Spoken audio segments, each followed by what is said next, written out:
Nag-sorry po siya sa Ethics Committee.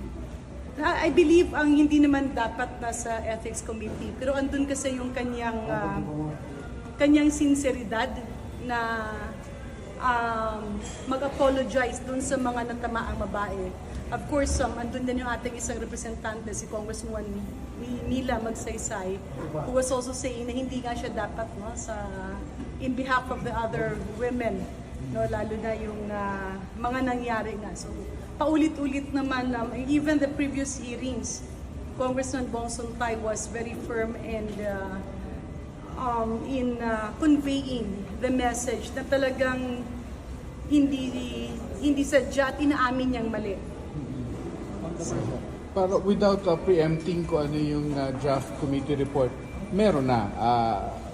Tapos na yung committee. Well, it was discussed,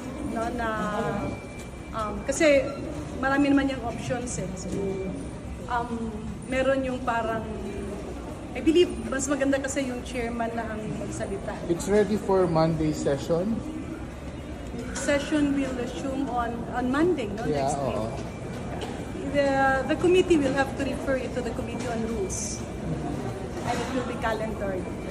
Pero tapos na po ang committee report this afternoon? Yung decision, yes.